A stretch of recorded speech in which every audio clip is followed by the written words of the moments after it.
Hi, folks, and welcome back to MMA Talking Heads. I'm Jason Probst here with my longtime faithful co-host, Ian Parker. Ian, how you doing today?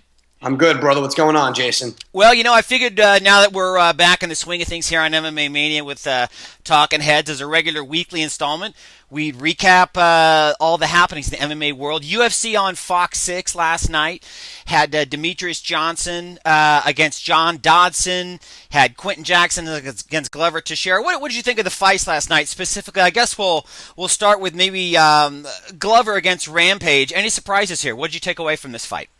You know what?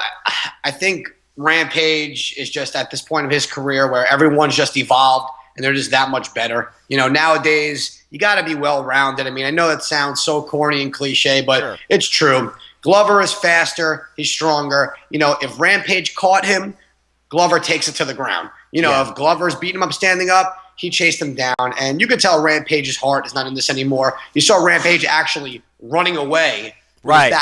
Back turned to Glover at one point in the fight. So, I didn't think that Glover was going to necessarily finish Rampage. I know Rampage is a tough guy. He's not easy to knock out.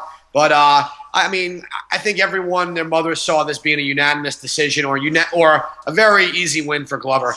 Unfortunately, I'm a fan of Rampage. I love when he comes out to fight, but it's sometimes I don't even think he should move on to another MMA organization. I think if he's going to stay in this type of industry, maybe pro wrestling. Yeah, and that's the thing is like, when I, do my fight previews, a lot of time I factor in, what's a guy's career stage? What's his motivation? If he's got the biggest things in front of him, that's a huge factor. And Rampage, I think, has just kind of mailed it in these last few fights. Plus, he's had a long career, and, mileage and stuff adds up, and he's just been kind of a one-dimensional, kind of a headhunter, since he came over to the UFC. And speaking of long careers, and I don't know if this is really a factor, but in the Anthony Pettis-Donald Cerrone fight, Pettis looking spectacular with the left kicks to the body, completely crumpled Cerrone with that. You think Pettis should get next after the Melendez-Henderson bout? Well, he is getting next. Dana White said that he's a clear-cut number one contender now. If he doesn't at this point, which he is, so it's pointless to even say that. But yeah, Pettis has done everything he's been asked to do. The only loss he's really had that was questionable was against Clay Guida. And Pettis does sometimes, against a guy of ultimate someone who's a better grappler than him, who's a little stronger on the ground. Right. Pettis is going to find that issue. I think if Pettis were to fight, for example, Gilbert Melendez, I think that would be a tougher fight for him than Ben Henderson because Melendez, one of the bigger lightweights in the world, always has been. And if you watch all his fights, when Melendez is in someone's guard, he drops bombs. I mean, this guy is extremely strong. And Ben Henderson's also come a long way from that crazy super kick that Pettis delivered to him. Right. At the end of the day, 100% Pettis deserves the shot. Not only did he beat Cerrone decisively, he finished him with a body shot. And the last time I think I saw a body shot in the fight was Melvin Gillard against Gugerty. Yeah, Shannon Gugerty. Hey, Rudiger. Thank you. Gabe Rudiger, the cake guy from The Tough. Yeah. The Tough episode. And it was fitting that he got finished with a body shot, was it not? Exactly. It made sense. But yes, I think Pettis is definitely ready for the number one spot. I think he should definitely wait for it. Yes. Give him some time to rest. And truth of the matter is the guy came off a long layoff off an injury. And to do that, I was very impressed. I'm a big fan of Pettis. I think he's going to give whoever wins, Henderson or Melendez, I think Pettis is going to give them a run for their money. Yeah, no, and I think, it's been very interesting, too, is people forget how much Henderson has improved. I mean, he outstruck Nate Diaz. I mean, I know he had some wrestling thrown in there, but, hey, that's part of the game. And his striking's really improved. And speaking of improvement, oh, wow, some of the fans of the show. Yeah. Speaking of improvement in the main event, Demetrious Johnson outspeeds, out-hustles, out-cardios, for lack of a better phrase, challenger John Dodson. And in the first 2 rounds of that fight, I thought Dodson was looking pretty good. Yeah, Dodson dropped him 3 times in 2 rounds. And the one thing about Dodson in this weight class is he had... Fuck, did you hear that? He's a Dodson fan as well. He's just a little mad about the decision. Let me go into a different room. Can we hold on one sec? Absolutely. All right, folks, we're back after our fan interruption from the Ian Parker Canine Rooting section. And now, is your dog a bit of a Dodson fan? He seemed a little bit bitter about that decision. He was a little upset. Yeah, no. He's mad that his guy gassed. Yeah, right. At the end of the day, look, Dodson came out swinging, and the one thing about Dodson that everyone talked about from every analysis, every writer spoke about and wrote about, Dotson's got unusual power in his hands for a 125-pound guy. Yes, when he was at 135, he was knocking guys out, and that was the one thing I was concerned about for Demetrious Johnson. But Demetrious Johnson's a true warrior. He's a true champion. Look what he did. Guy got dropped 3 times in 2 rounds, dominates the rest of the fight. That's why championship fights are 5 rounds, because if you get knocked down early, whoever really rises above and shows their true warrior look. Dotson smiled obnoxiously, as he always does. Right. But he clapped because he knew Demetrious Johnson won. So, what's next for Demetrious Johnson? Unfortunately, it's going to be, Joey Jiu-Jitsu or Ian McCall. The winner of that fight is going to, fight him. And I think that Dotson should probably get the loser of that fight. No, and I think it makes sense because, as they try and flesh out the flyweight division, I mean, they're bringing guys in. And I think there may be a few repeats, and there's not a lot of depth there. They're working on it, but yeah, Ian McCall. And I did a radio show at MMA Mania with Brian Heminger, and we interviewed Ian McCall last week, and he said his weight. He came into the second Demetrious Johnson fight about 150, 152 pounds, which is a phenomenal rehydration after hitting 125. And he said, we asked him what his weight was, and he said about 138, 139. So I think he's going to be in better shape. He's not going to be so overloaded from the rehydration. But, him against Joseph Benavidez is a great fight. And I agree. I'd like to see him fight the winner. I'd like to see him bring in some more talent, too. Now, speaking of talent, we want to switch gears here to UFC 156. Yeah. Obviously, what I think, Ian, is the greatest featherweight fight in the history of the featherweight division. Frankie Edgar against Jose Aldo. You got some other good fights in the card. But first, skipping over the Benavidez McCall, to me it's like flip a coin, somebody by decision. Isn't that kind of every flyweight fight? I mean, what do you think? You know what? I think between Ian McCall, and Demetrious Johnson, you're going to have a real round robin of fights until they really establish that division. And I don't think John Dotson's that far away. I mean, look, the first 2 rounds, he won. The reason why I say I'd like to see him fight the loser of that fight is because I really don't think he fought. I'm not saying he didn't deserve a title shot, but he didn't fight any Ian McCall. He didn't fight a Joey Jiu-Jitsu. He didn't fight any 2 other top guys in that division. Right. And Yurushi Tani's not there anymore, which we all know he was kind of probably like a filler at the time. Yeah. But maybe like a John Moraga, would be someone decent to throw in there. I would like to see where Dotson's really at. I mean, clearly he could bang with the big boys of the division. That's kind of weird that he's a big boy in that division. But yeah, I would like to see him fight the loser of the Ian McCall and Joey Jiu-Jitsu fight. Joey Jiu-Jitsu, is that, you mean Benavidez? Yeah. I call him by his nickname only because him and I talk, and oh, really? That's how he likes to refer to himself. Joey Jiu-Jitsu. Joey Jiu-Jitsu. And it's so weird because that's what I always call, hey, Joey Jiu-Jitsu, and it kind of stuck. So whatever. But it's like Marvelous Marvin Hagler.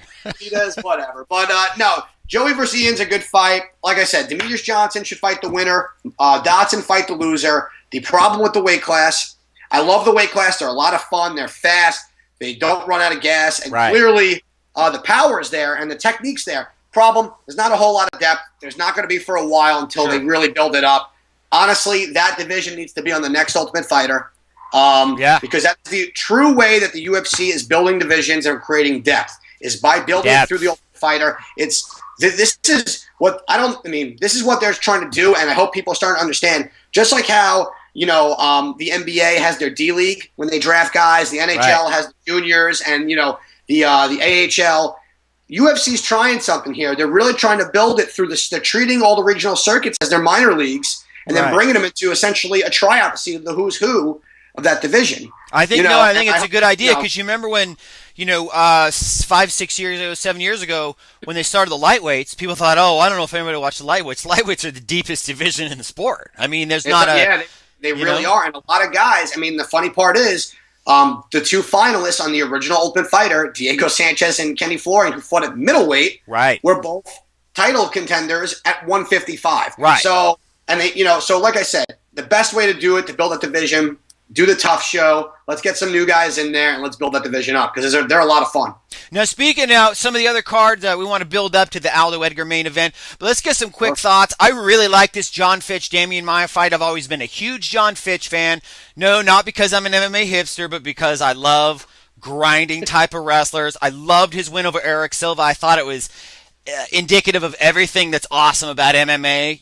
Just a hard blue collar guy outworks like a fast twitch explosive dude and just beats the stuffing out of him down the stretch to get a win that Fitch frankly really needed. Now he's in against Damian Maia. I think this could be a heck of a fight, especially if you like the grappling element of the game, because Maia at 170 pounds, his submissions are even better. The guy was a world champion in jiu-jitsu. I like Fitch by decision, but I think he's going to have some real close calls here. What do you think?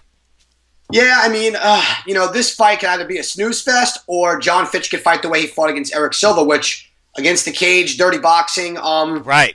I love to say that I like Damian. The problem with him is I just find him so boring. There was a period of time where he decided to become a stand-up fighter, right, and just didn't show up to fight. His ground game is where it's at, but just like I talked about with Rampage, I think the evolution of the MMA fighter these days is going to catch up to him. I think Fitch being at American Kickboxing Academy really can only improve his overall game. Yeah. Fitch is he's a veteran of the sport at this point. He's been to the top of the mountain more than once, and he can compete with the best of them. I'm hoping the guys over there like Josh Thompson, are really helping him with his striking, because if Fitch can tighten his striking up and keep the fight standing, it's his all the way. I do agree with you, though. I would say Fitch by unanimous decision. I just don't see him. I don't see him getting submitted by Damian. Yeah, and I don't either. I figure if Nick Diaz or not Nick Diaz, but if BJ Penn has your back and you escape a rear naked choke, I think you can probably hang with Damian Maia, even though Maia has jiu-jitsu credentials are better, I know that, but his MMA jiu-jitsu, while still outstanding. I think one thing that's interesting about Maia, though, is he will just pull guard just to get a guy down, which is where Fitch wants to be, so that could be fun. Now, obviously, every card has to have, I guess, this is the equivalent of college football's non-conference game, Ian. Alistair Overeem returning from a suspension for testosterone and God knows what else didn't show up, against Antonio Bigfoot Silva. Is this just going to be like a snuff film, or is this even competitive? Wow. A snuff film, wow. Sorry, I've been saving that for like 10 years. Okay. The biggest question here is going to be... It's a family show, folks. This sounds so cliche, but which Bigfoot Silva is going to show up? You know which Overeem's going to show up. Alistair is going to come forward. He's going to try and clinch. He's going to try and hit body shots into you and hope that you fall. Okay? Right. Exactly. Bigfoot is actually extremely athletic for his size. He is very well-rounded, and I had him against Travis Brown. Okay? Right. I'm probably one of the few, and I'm not just saying that, but Travis Brown, and who I think is going to be a phenom down the line, has not fought someone of Bigfoot's credentials. Look who Bigfoot has fought, okay? Everybody. Seriously. Verdum, Fedor, Kane. Right. Look, Kane's the best in the world at heavyweight. And Kane caught him early and exploited him. I mean, that could happen to anybody. Look, he got his head knocked in by Kane. Okay, so is everyone else. Look at Junior Dos Santos, what happened, all right? Daniel Cormier, look, right now, even though he hasn't fought anyone unbelievable, he beat Barnett decisively. He beat up, Bigfoot. He could arguably be number 2 and number 3. Right. Bigfoot is a good fighter. If he could take this fight to the ground, okay, Overeem has decent jiu-jitsu, but he does not have the speed on the ground and the grappling credentials like Bigfoot does. Do I still think Alistair Overeem is going to win by whatever he wants on the stand-up game? Sure, but I don't think it's going to be as a walkthrough as everyone thinks. Look, Bigfoot has the biggest head in the world, and it's an easy target, and that's why everyone thinks the Demolition Man's going to come and beat him up. But I'm really hoping that the guys who are coaching Bigfoot at this time are literally telling him 2 jabs and shoot him, because that is your only chance, because he's not going to win in a stand-up game against Overeem. No. Overeem's going to land one shot and knock him down. But if he can get him down, I'm telling you. Show that kind of top pressure he did against Fedor. People forget about that. People dismiss Fedor. Fedor got the only difference is Overeem is a lot bigger than Fedor, but Fedor's jiu-jitsu is 100 times better than Overeem's is. Look, key to the game for Bigfoot, take this fight to the ground. If you can't, Overeem's going to run right through you, and then we're going to see Kane versus Overeem probably in this August or July or whatever summer. Well, one thing that's interesting to me when a guy, I always thought it was laughable that Overeem, was a 205-pound light heavyweight. And, and then he's like, out by Chuck Liddell. right. And then he's like 240, and then he's like 265, and, it's like a horse meat. Oh yeah, the dude's eating horse meat. Yeah. Vitamin S horse meat, whatever. Yeah. I mean, and it's part of the sport. They're huge in the sport. I don't think anybody with half a brain would deny it, but I'm always interested when a guy gets busted for performance enhancing drugs, like what his body looks like when he comes back. Because that can be a let off as well. People forget that. It's look, again, there's no question that he's been doing something. I'm not going to go ahead and say what exactly it was, because I don't feel like him watching the show and suing us for defaming him and slander for no real evidence. But here's the deal. You can't go from 205 to 265 and do it naturally. I mean, look, the guy looks like Latimer from the program. Right. The guy put on 35 pounds over the summer. Okay? Truth of the matter is this. You're throwing out a program reference on me. Have to. There's no other way. But right. Here's the thing. You're right. It can take a toll. I also think, though, that he's had probably, a year? It was a year suspension. Yeah. You got to understand this. He's had a year to essentially keep the mass and strength. Whoever his nutritionist is said, all right, look, this is now out of your system. This is how we replace it with natural stuff. Yeah. Because he's already at the size. I don't think he's a 22-year-old getting ready for Cancun, and juices for that week. He's a professional athlete. He's world class. And look, he got busted, and now for the last year, I'm sure he's been working out, keeping in shape, and whatever they're feeding him now that's legal, if he doesn't test positive. Right. So I don't think it's going to have too much of an effect. And I don't think Bigfoot's strong enough, even after a year of deflation off steroids, is going to make a difference against Overeem. I just don't. So moving in against the semi-main event, Rashad Evans, kind of a perennial light heavyweight guy against Antonio Rogerio Nogueira, another pretty underrated guy at 205, except among the hardcore fans. I think this fight, matchup-wise, probably favors Rashad. He's a good game planner. But, do you think Rashad wins this? And secondly, if you're the UFC, what do you do with Rashad, even if he does win? But let's get your pick first. All right. I think this fight, as a co-main event, is a little soft. I know why the UFC did it. They want to build Rashad back up. Now with guys like Mousasi, Gustafsson getting a little bit better, Shogun coming off of losses. Now the 205 light heavyweight division is starting to regenerate, get a little bit of depth. Yeah. Even Bader's starting to regenerate. I mean, guys like Forrest are out, if not on their way out. You don't have Tito Ortiz. Right. I mean, I don't want to mention Bonner's name, but whatever. You still have guys like Thiago Silva, Brandon Vera at the bottom. I would love to see someone like Daniel Cormier come down to 205. It would just make it that much more interesting. I think this fight is kind of, I don't want to say a tune-up fight, because Mini Nog he's not bad. He's good. Bad style, though, for Rashad, I think. I don't think he has the right style to match up with Evans, because he's going to get, he's going to get taken down. I mean, if Phil Davis could do it, Evans will do it.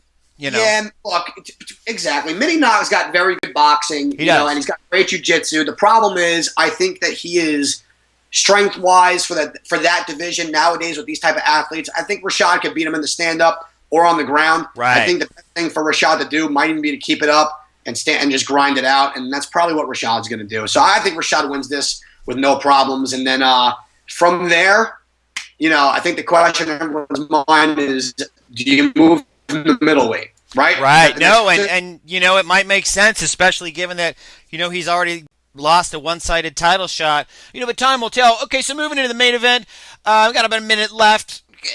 Aldo against Edgar. I think Frankie Edgar wins this, and the reason I do, Ian, is because I think Aldo has limited bullets at 145 pounds. I think he's hell on wheels in the first 2.5 rounds. But if you look at the Kenny Florian fight, you look at the Mark Hominick fight, Aldo is a guy that has a hard time making weight. And one thing Frankie Edgar do is he never runs out of gas. I think Edgar takes this in. Call it an upset, call it a non-upset, but I think it's a war, and I think Frankie Edgar is going to beat Aldo in a classic. What do you think? You know what? And now that we're obviously a little pressed for time, who do I want to win and who do I think is going to win is probably two different. Do I want Frankie Edgar to win this fight? Absolutely. Big Frankie fan. I'm from the New York, New Jersey area, and I think Frankie's got heart of a lion, heart of a warrior, heart of a champion, all those corny-ass, cliche things to say. Right. Truth of the matter is this. Frankie does have the tank. He's got the speed. And he's got the game plan of the wrestling. Jose Aldo against wrestlers. I mean, look, if Mendez didn't get caught by that knee, Chad Mendez had him against the cage and was winning for the first 2 minutes and 30 seconds of that fight. Right.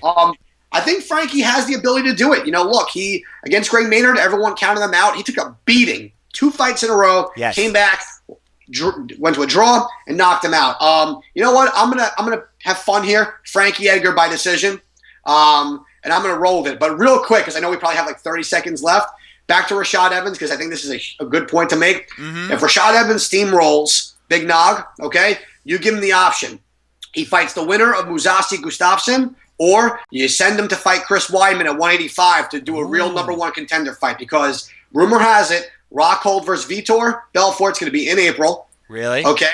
You might have Konstantinos Philippou versus Michael Bisping in June or July in England. All right. And then you have someone like Hector Lombard, and then you got Weidman and you got Rashad. If Rashad's going to make the move, don't send him against Anderson Silva right away. You can't do it. Give him to Weidman, or do Weidman Lombard and find a way to make it work, because Rashad is someone who can go both ways in the division. I think he could be kind of the modern, the next version of Rich Franklin, a utility infielder. No, that's a great stuff. Well, listen, fans, we're glad to have you back with us, catching up with Ian and myself. Ian, where can folks get hold of you on Twitter? At Parker K-Chiro, P-A-R-K-E-R, K-Chiro. Feel free to throw any questions your way. If there's any matchups you possibly want to know about, feel free to shoot me a question, and I'm there to answer anytime. All right, folks, thanks for tuning in with us at MMA Talking Heads, and we'll see you next week with another edition. Take care.